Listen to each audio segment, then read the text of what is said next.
Thank you for listening to the Chronicles of Christendom, a survey of medieval literature, by me, Mom Chilo. This podcast is dedicated to bringing light to medieval stories and viewing them from a traditional Christian perspective.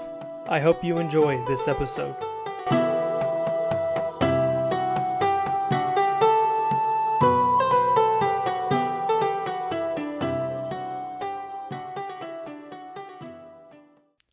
Thank you for listening, everyone.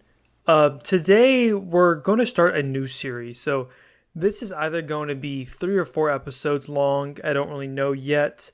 But just because of what we're covering right now, I'm going to need either 3 or 4 episodes. But instead of the normal 3-week waiting period between episodes, I'm going to try to release these 1 week apart from each other.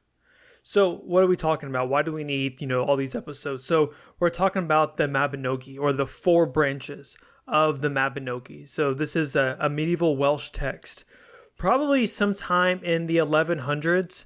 Whether or not that's the late 1100s or early 1100s is a source of much contention. I've read some very strongly worded, shall we say, academic articles arguing each side and, lambasting the other side. So for us, it doesn't matter too much. 1100s, 12th century sometimes good enough for our sake. Now, when it comes to the actual text itself, it's interesting in terms of Celtic literature because this is actually in a prose form. It's not in verse or, a poetic form like most Celtic literature that we have from the Middle Ages is, both Irish, Welsh, and, elsewhere. So what is this thing doing? What is this narrative about? So there's 4 parts to this story, as kind of suggested by the 4 branches of the Mabinogi. And each one are related to each other, some more directly than others, but they all sort of take place in Wales and the areas around Wales, like Ireland and England. And they talk about various kings and rulers and various goings-ons that happened in Wales. But the setting is a bit weird. It's set in a pagan background, I guess you could say, although not particularly. Like the way that time works in this story is very strange because although it's like ostensibly set before the Roman invasion of Britain and hence, in a pre-Christian setting, there is like references and mentions of like baptisms, bishops, priests, the Son of God, things like this. So it was very much written by, and this is safe to say, it was very much written by a Christian. And we know this pretty well for a few reasons, not only because of all the Christian references which are in the text, which most scholars just want to ignore for whatever reason. Doing research for this was actually quite frustrating because people just assume that like this is like some pagan text that has like some Christian veneer over it, when rather it's kind of quite the opposite, if anything. But anyway, so there's all the pagan, all the Christian stuff that's within the text. And then there's the fact that the manuscript was found in a monastery. So most manuscripts that we find from the medieval, especially the early medieval world, come from monasteries. So that's not too surprising. However, normally, or at least sometimes, when we find these manuscripts of pagan works, the monastic scribe will have a little disclaimer saying, look, I, this monk who's, transcribing this manuscript, I do not, condone any of the pagan elements that are within this work. But we don't find any such disclaimer in the manuscript for the Mabinogi. As well, we need to consider what the word Mabinogi means. So at the end of each story, at the end of like each of the 4 sections, the author says something to the effect of, and this ends the 1st, 2nd, 3rd, or 4th branch of the Mabinogi.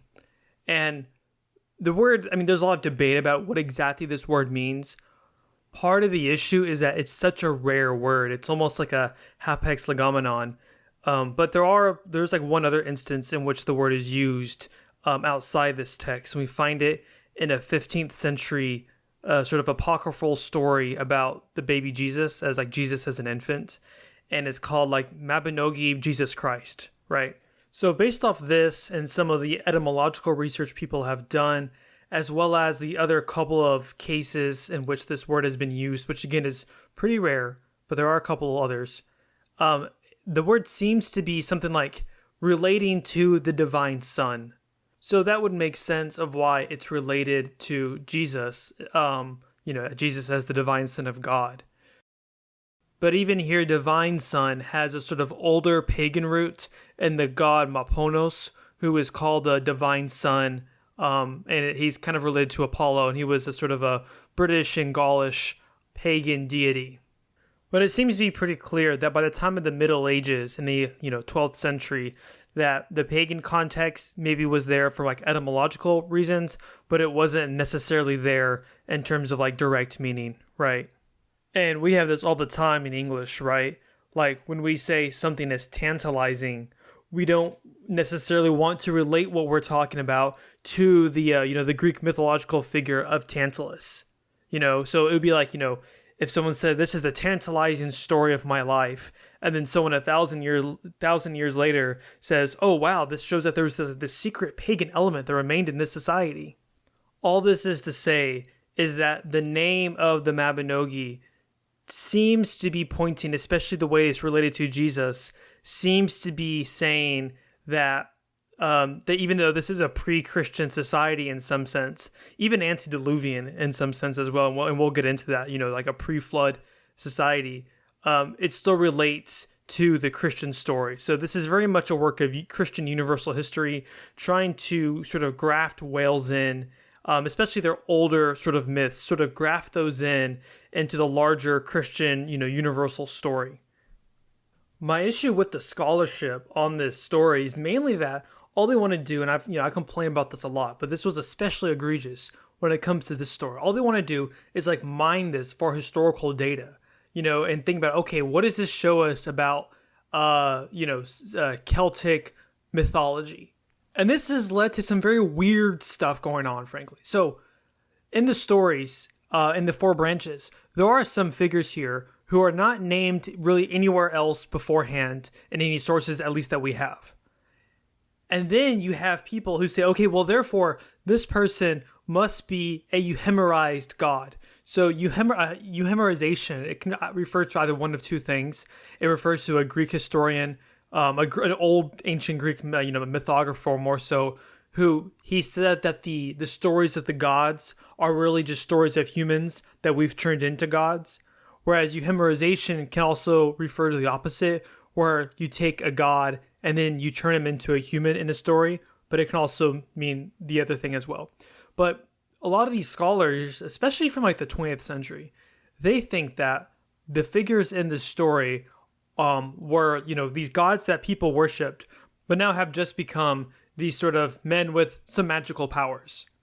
And then the funniest thing happened. So these Celtic scholars, mythographers, they'll go ahead and write their books about Celtic gods and include people who are only mentioned in the story as allegedly one of the Celtic gods, which we have no other source for besides this story.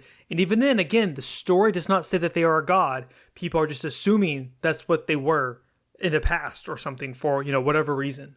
And then you have all these neo-pagans who want to do the whole like Celtic paganism bit or whatever. They then look at what these scholars are saying and they then say, oh, okay, this person who was mentioned only once in the Mabinogi, who this scholar is saying is a god, I'm going to start worshiping that deity. So when I was doing research for this, I came across a couple of sites where I saw people doing this, saying that they like sacrifice to this or that god. And I'm like, bro, you realize that the first time that we have record of this thing is that in a Christian writing where it's not even said to be a god. It's the strangest thing, but whatever. So my approach to this text, it's going to be taking the story as we have it. We're not going to try and look for the version, like the original source, what this could have been, or try to find out the pagan source myth for this story, which a lot of scholars, especially in the 20th century, have tried to do. Rather, we're going to take it as a roughly 12th century cohesive text written by, one quote-unquote author. The first reason why we're going to do that is that's simply what we do here on this podcast. That's our methodology. That's what I've laid out we do. If you don't want that, you can go read these academic articles and, try to mine all the data you want from this. Second off, I believe that in this case, it's just really the way the text is. Like, it is a coherent text. I don't get how people have argued that there's multiple authors, that the compiler had no idea what he was doing, or the alleged compiler had no idea what he was doing, because when you read this, and we'll get into this text is actually very coherent. But the reason why people don't view it as coherent is because, frankly, they have no idea, these scholars, they have no idea what like Christianity is. And so when they read this stuff, a lot of the Christian stuff just goes over their heads, and they see it as sort of idiosyncratic, or just eclectic. When in reality, once you understand it, you realize how much sense this story actually makes, given the light of this work as a work of Christian universal history. So that's how we're going to view the text. And then the other thing that we're going to do is we're going to view the main character of this text as Wales itself. And then as we go through this, you'll see why. So before we get into the story, I want to give a little bit of historical background because I do think it is important and it'll become relevant later. So by the 12th century, earlier we already had the Norman conquest of England. So all of England is under Norman control, and they're building their castles, their motte and bailey forts, all of this stuff. Their institutions are coming over. And while they had a fairly easy time conquering England itself, when it comes to Wales, they had a much harder time because Wales is a very mountainous region. As well, the Welsh kingdoms at this time were much more united culturally, linguistically, mythologically than a lot of the Anglo-Saxon kingdoms were. So it's a much harder thing to attack Wales than it is the rest of England. But eventually the Normans do start making headway into Wales, specifically like northern Wales. But by the time that this story is written, around the 1100s, there was a pretty significant pushback by the Welsh, by different kings and lords of Wales. They started pushing back against the Normans and making gains against them. So this text can be read as a sort of call to arms, if you will, or perhaps it's a way to unify the various Welsh kingdoms and peoples together to fight against the Normans, and to sort of unify Wales through a sort of mythological, or like a shared mythological past, especially, when the Normans are invading and, they're building their forts and castles right on the border of Wales. But now let's hop into the story. So the story starts with Pwyll. He's like Lord of the Southwest Kingdom of Wales, which is called Dyfed. And just a quick note, I'm probably going to not pronounce the Welsh names right. I am trying my best to pronounce them using the IPA and all that. However, they are still a little bit difficult for me to pronounce, so sorry. Anyways, so Pwyll is out hunting in his kingdom of Dyfed. But while he's hunting, he hears another pack of dogs, and he finds a clearing, and he sees the other pack of dogs taking down a stag. And now these other dogs are quite mesmerizing in their look. They're quite strange. They're described as being dazzling white and having these bright red ears. They're so dazzling that we're told that Pwyll is distracted by the dogs. Like his attention is totally caught up on the dogs and the way they look.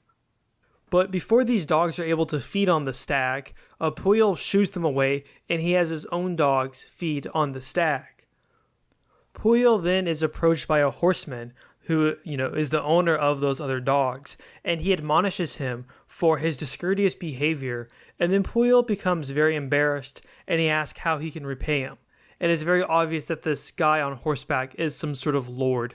The language that Pwyll is using to him indicates that he is some sort of nobleman of sorts. And then the man on horseback tells Pwyll, he says, "A crown king am I in the land I am from." "Lord," said Pwyll, "good day to you. Which land is it that you are from?" "From Annwn. Aran, king of Annwn, am I." "Lord, how might I obtain your friendship?" "This is how you might obtain it. There is a man whose kingdom borders on my kingdom, who is constantly at war with me. He is Halfgon, king of Annwn. The removal of this oppression from me, which you can easily do, will win you my friendship."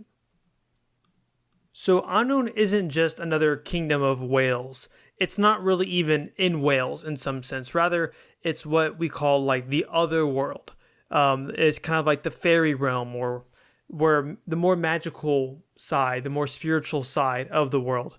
It's, at least in the metaphysics of the Mabinogi, it's very connected with the Wales. It's very connected with the quote-unquote real world.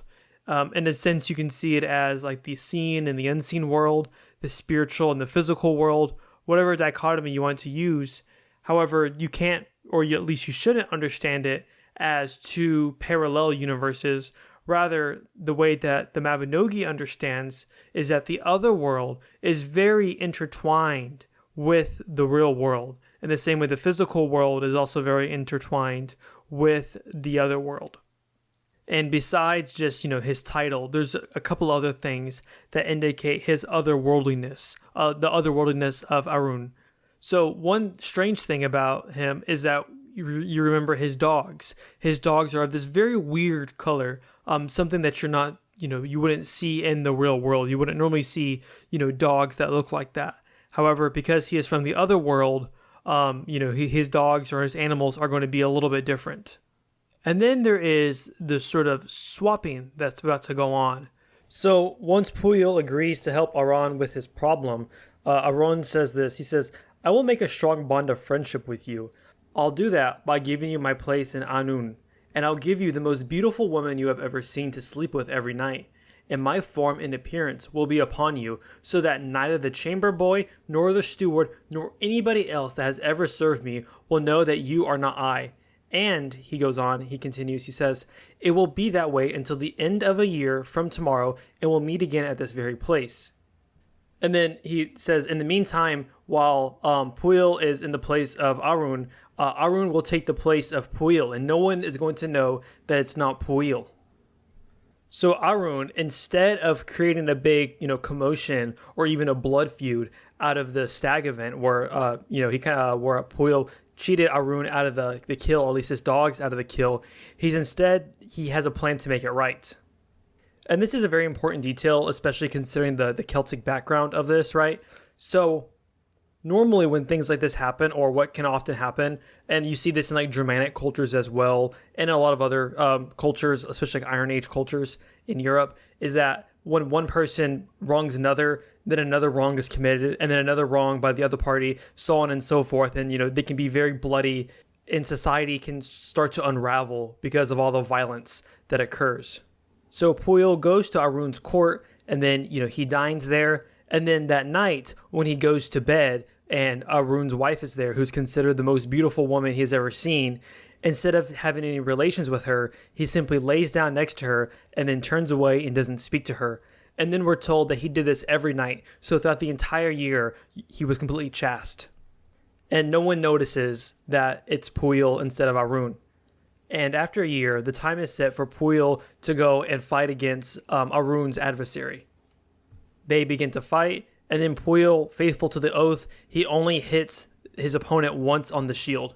But then his opponent keeps asking him to strike again and, to kill him essentially. But Puyol denies him that, and he only strikes him once. He then takes his kingdom, and then he becomes the sole king, we're told, of Anun. He meets back up then with Arun, and then they swap forms. When Arun goes back to his kingdom, he asks his wife what has happened in the past year, how has his behavior been? And he finds out, and it's kind of considered a good thing, that Puyol had been chaste with his wife the entire time. Now, when Puyol goes back to his kingdom, he asks his men how his rule had been in the past year. And they said, "Never was your knowledge so good. Never was there a more likable fellow than yourself. Never were you so free in spending your goods, and never was your ruling better than during this year." And then he tells his men what had happened, and then his name becomes, and then his name changes as well. So instead of being Puyol, like Prince of Dafed, instead his name becomes known as Puyol Pen Anun, or which would translate to something like Puyol, the head of Anun. So through this interaction with the whole swapping, Puyol becomes united with Anun, with the other world, and he's recognized as so. So Puyol becomes a better leader throughout this incident, saying that he's going to keep up the good rule that Arun established in Puyol's kingdom in Dafed. And the narrative is pretty clear that Puyol becomes a better leader because he unites the other world with Wales, with his own kingdom. And this is going to be quite a big theme throughout the branches of the Mabinogi about your relation with the other world and how good relations cause good things and how bad relations can cause some pretty horrendous things. And we'll get more into that later. And so then the story cuts to Puyol, who's on the top of this mound. And this mound, we're told, it has some special characteristics. So we're told it is a peculiarity of the mound that whatever high-born man might sit upon it, he will not go away without one of two things, either wounds or blows, or his witnessing a marvel. And so then while he's on the mound, he sees a marvel. Namely, and I'll just read here, it says, as they were seated, they could see a woman on a large, stately, pale white horse, a garment of shining gold brocaded silk about her, making her way along the track which went past the mound. The horse had an even, leisurely pace, and she was drawing level with the mound, it seemed to all those who were watching her. An important detail I want to point out is that she's wearing brocaded silk. And I think I forgot to mention this earlier, but when Puyol goes into Aran's court, he notices that his wife also has this brocaded silk on as well. And brocaded silk, in order to imagine it physically, I guess, it's just like very fancy, like designed, often embroidered, decorated silk clothing that people wear. And whenever you see that in the Mabinogi and in other literature as well, sometimes, it's related to the other world. It's to indicate someone having some sort of relationship to the other world. So we see this woman on a horse, and, there's obviously immediately some otherworldly connections. Because this woman is merely walking with her horse, Puyol sends one of his men on foot to go and chase her and to bring her back. But as the man is walking towards her, he notices that the horse is getting farther and farther and farther away, even though it seems to be riding at the same pace. So then he sends someone on horseback to go after her, but the same thing happens. The horse and the rider seem to be going at a leisurely pace, but it gets farther and farther away from them.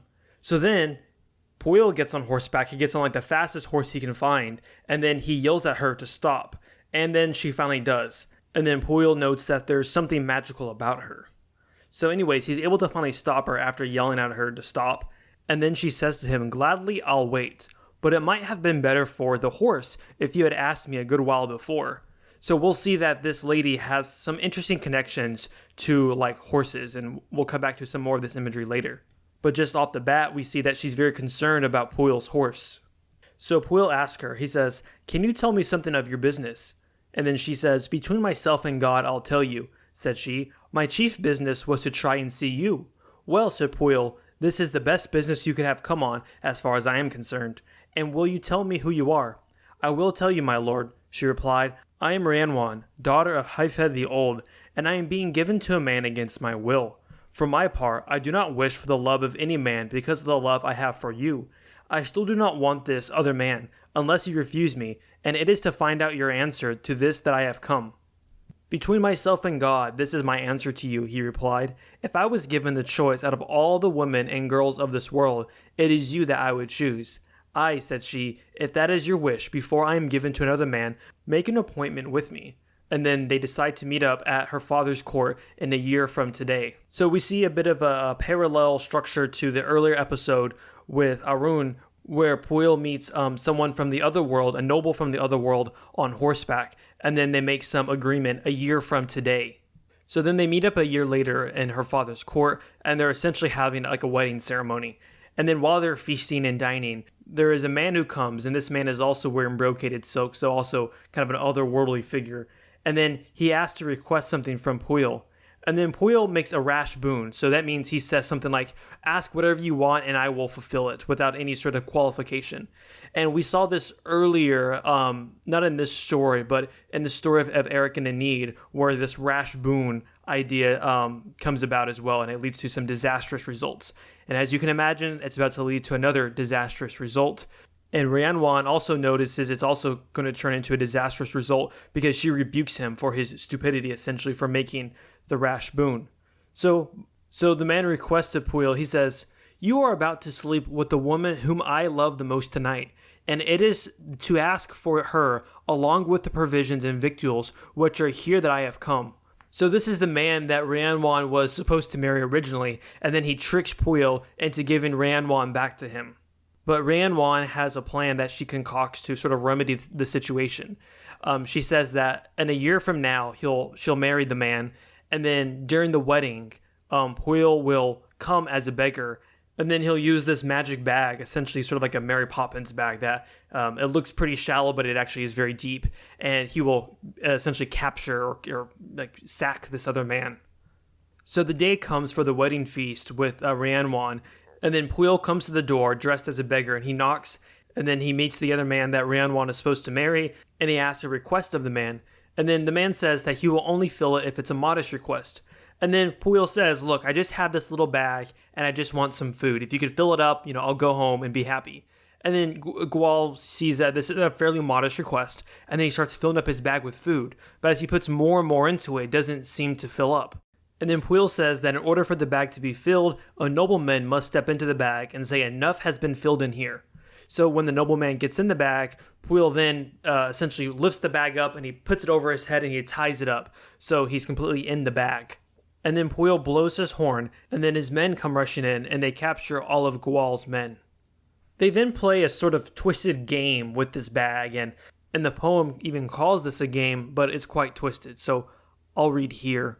As each one of his hosts came inside, so these would be Puil's men who are coming inside, each of them would strike a blow to the bag that has the other suitor, and ask, what is in the bag? A badger, the others would reply. They played a game like this, each one striking a blow with his foot and his staff, in such a way they made sport of the bag. As each one came, he would ask, what game are you playing there? Badger in the bag, would be the reply. And that would be the first time that Badger in the Bag was ever played. Now, frankly, no one knows what this really means. I tried to look into it, and there's a couple suggestions. For instance, I think there's like a Scottish game called Badger, where you just kind of run a gauntlet and people throw things at you as you run through. Maybe that's what it's related to, or maybe those are somehow related. But from looking into this, it looks like no one has any idea really what's going on. And I'm afraid I'm not of much more help. But this incident does come up again, I think a couple times actually, throughout the other narratives. So it kind of sucks that we don't really know what exactly the significance of this really is. He's then released from the bag, and then Rhiannon gives Puil instructions on how to treat him afterwards in order to avoid any blood feud from starting. Rhiannon and Puil then get married, and then they go off the next day to Puil's kingdom. So again, we have Puil further linking himself with the other world, this time through like the female aspect, through marriage. And another thing that we see is that Puil has to learn certain lessons in the other world and be corrected by the other world in order to become a better ruler. So by the time that Rhiannon and Puil get back to Puil's kingdom, we're told that they have a prosperous year-long reign. But then they run into some troubles because they're not having any children. And a lot of Puil's men are saying that he needs to essentially find a new wife in order to have an heir because Puil has no children at this time. But he tells them, he says, look, give me another year, and then if things are still going awry, we'll meet again. But before they're supposed to meet again, Rhiannon does indeed get pregnant. However, there's a bit of an issue with the birth. So when Rhiannon is giving birth, she has these 6 sort of maids about her, helping her during the delivery. But after that first night after the baby is born, the maids wake up and they realize that the baby has gone missing, and they know that they're going to be blamed and punished for it. So they concoct a scheme to save themselves. They take a puppy and then they kill the puppy and then scatter the puppy's blood over Rhiannon's mouth and hands and the bones around her as well. And when Rhiannon wakes up, the maids then blame her for consuming her child, saying they tried everything they could to stop her, and then they go off and tell everyone else what had happened. And a key detail here is that the birth happens on the calends of May, which is, I don't think we're too sure what exactly this means per se, but it seems to be some sort of date that is kind of recognized as being a date in which the relationship between the other world and the real world, or so to speak, is very porous, more porous than it otherwise is. So after the maids tell everybody, and Puil hears about it as well, Puil decides to impose on her a 7-year penance. And her penance is that she has to stand outside for 7 years, outside the court by a mounting block. So a mounting block is like steps that you normally take to easily mount a horse. And then she has to offer visitors a ride to the court, as well as tell them what she had done to her child. So we see again this sort of horse imagery coming about with the mounting block, as well as having to give people a ride on her back to the court if they so choose to, although we learn that most people don't actually take her up on it. And for one falsely accused of cannibalizing her baby, she takes her penance surprisingly with humility. She doesn't really protest and just kind of humbly takes it. And this is a very Christian aspect of the story that I think a lot of people have overlooked in their idea that this is just a sort of pagan story. We then cut to Lord Tiernan, if I'm saying that name right, who is a sort of noble or lord in southeastern Wales. So we were previously in southwestern Wales, but now we're heading east a bit. And in traditional like Celtic and like Welsh sort of lore and mythology, southeastern Wales is the area that's most associated with bordering the other world. So it's an area that's especially porous to the overworld. So we're in southeastern Wales, and we're also on the calends of May. So that's a time where, generally speaking, Wales is closer to the other world than it otherwise is, right? So we have, two connections to the other world here. So we learned of this Lord Tiernan, and he has a prized mare. And every year on the calends of May, it gives birth to a foal. But every year, after it gives birth, the next day it just disappears, and no one knows why. But this time, the Lord is going to stay up all night with the mare and then, watch it give birth and then figure out what's happening, because no one has any idea what's happening. So while he's in the stables, he sees the horse give birth, and then soon after, a giant claw comes through the barn, and then it snatches the fowl. But because the Lord has all of his weapons with him, he slices the claw, and not only the mare is dropped, but also an infant in brocaded silk. So he talks to his wife, and then they agree to raise the child as their own child. And we're told that they had a lot of trouble conceiving, and they've never had their own child before. So we see this theme going on not only with Lord Tiernan, but also with Pwyll and Rhiannon, that there's this sort of problem with fertility in the land. Even the mare, the prize mare, every time it gives birth, it's snatched up. And that's because at least the poem is implying that part of the reason for this infertility of the land is due to this improper relationship with the other world being a sort of like plague on the land. And then we're told that they baptize the baby. So what does a baptism mean? If people are baptizing their children, baptizing their babies, then that means that this isn't situated in a pagan context, right? This is situated in a Christian society. Even if you want to argue, which I don't think you really can, but if you make the case that, this poem was originally, or rather this narrative, it's not a poem, if this narrative was originally based off a pagan story, the writers of the story, or the writer, whatever it may be, they understand this as a Christian setting, or they're rewriting it as a Christian story. So regardless of what the or the original text might be, it is received as a Christian story, and we don't have any other records, at least that we know of right now. Maybe some new things will pop up, but we don't see any sort of other stories that situate the story in any sort of pagan world. But there's a weird thing that's said about the baptism. So it's said that they baptized the baby with the baptism they used to practice in those days. So some people have argued that this line is a sort of implicit recognition by the rewriters of this text, or maybe the editors of this text, that they are trying to say or nod at the fact that it wasn't really a baptism, or just sort of anachronistically calling various rites of birth or rituals you do to a newborn baby as a baptism. But I don't think that's right. So if you look at the context that I gave earlier about when the story was written in the around 1100 or the 12th century, one of the major things that was happening is that the Rome was pushing more and more its practices across the West. And when I say Rome, I don't mean all of the West. I mean specifically like Rome, as in the cities situated in Italy, which has its own sort of Christian rites and practices that might differ from other parts of Christendom. So we see this, for instance, it might sound weird to us today, but one of the big controversies around this time was, how do you tonsure monks? Because Rome and the Roman Rite had a different way of cutting monks' hair than the Celtic people did. And there's a bunch of other issues regarding like liturgical practices and other like church practices as well. And one of them, with regards to baptism, is that the Celtic people or the Celtic Christianity, generally speaking, baptized with one single immersion, whereas the Roman practice, the Roman rite practice, was to baptize by triple immersion. So I think what this story is saying is that the baptism they did was one of single immersion, the more older way, at least from the Celtic perspective, the older way of baptism, as opposed to the Roman/Norman practice of baptism by triple immersion.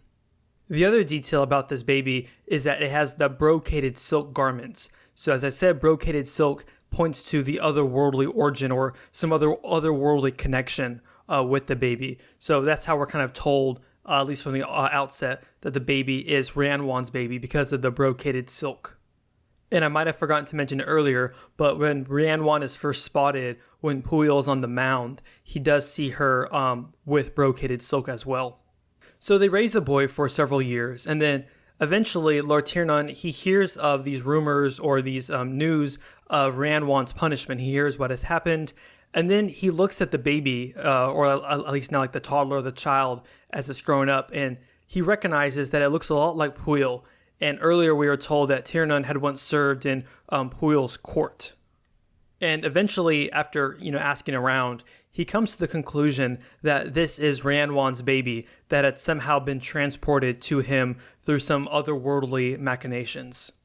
And the story also tells us that this boy, further connecting him with Rhiannon, has an affiliation, or rather an affinity for horses. He's always working in the stables. He asked to work in the stables, and he just has a love of horses.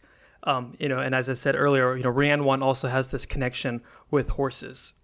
But eventually they decide that they want to give the baby back and, set aright Rhiannon's punishment because they see it as unjust, given that they now have the child. So they travel to Pwyll's court, and then as they're traveling up, they meet Rhiannon outside of the court.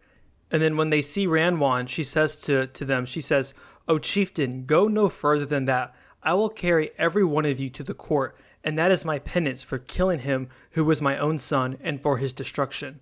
So they go to Pwyll, and then they present the baby, and they tell him all about what had happened, and then everyone basically universally recognizes that this is Rhiannon's child. This is Pwyll and Rhiannon's child, and they agree that they will take the child back.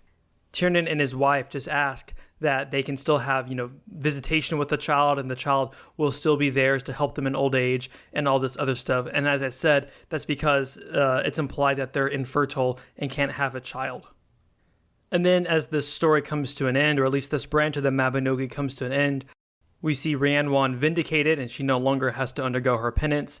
And the child is renamed Pryderi, which means worry. And there's a sort of like a wordplay going on with the first thing Rhiannon says about how she worried about the child, and then they decide to name the child Worry. It might also translate to something like anxiety. And then the last thing we're told in this story is that Pwyll passes away, and that Pryderi takes up rule, and he becomes a very successful ruler. He conquers some more land.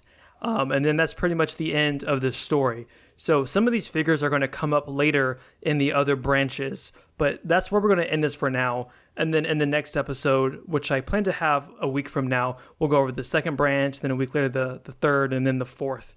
So I hope you enjoyed so far. We'll talk more about some of the symbolism later, but I just wanted to sort of lay the groundwork for now, and talk about some of the Christian elements that are within this story, as well as just the contents of the first branch. So I hope you enjoy this, and I hope you tune in for the next couple installments of this series. Thank you so much.